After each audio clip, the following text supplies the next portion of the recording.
Prezado cursista, é com muita satisfação que damos início a este curso de formação educacional sobre a inserção das tecnologias na escola.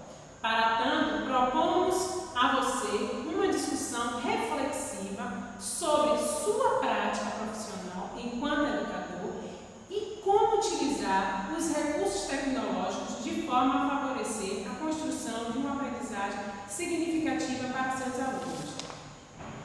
Iniciaremos nossos estudos tratando das contribuições e desafios surgidos na sociedade contemporânea com a inserção das tecnologias da informação e comunicação e como podem ser explorados esses recursos no ambiente escolar, juntamente com a internet e suas interfaces.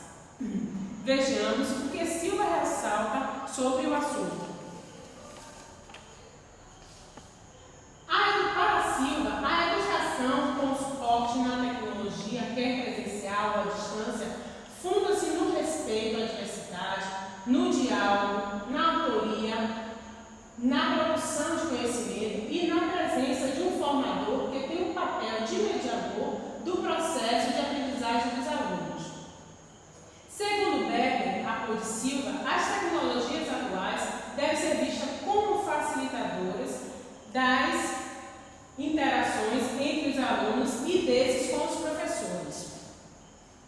Assim como Silva, Becker e muitos outros autores, como Almeida, Carneiro, Preto, trazem a discussões as tecnologias na educação, contribuindo para o melhor entendimento do assunto.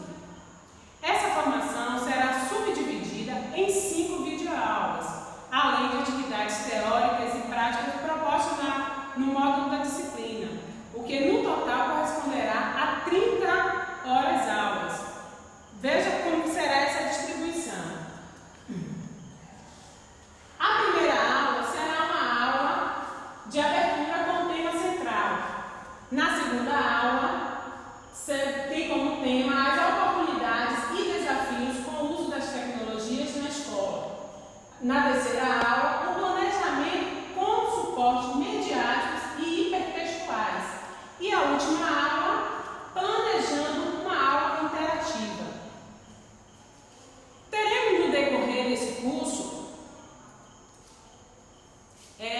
explanações temáticas, questões para reflexão, propostas de atividades e estaremos dando referências e sugestões de vídeos e textos para o melhor aprofundamento do assunto.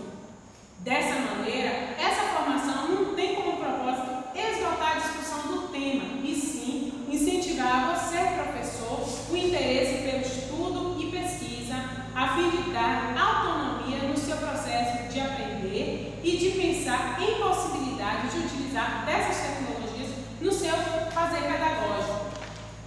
Agradecemos a sua participação nessa videoaula e esperamos que juntos possamos dialogar mais a respeito do assunto nas próximas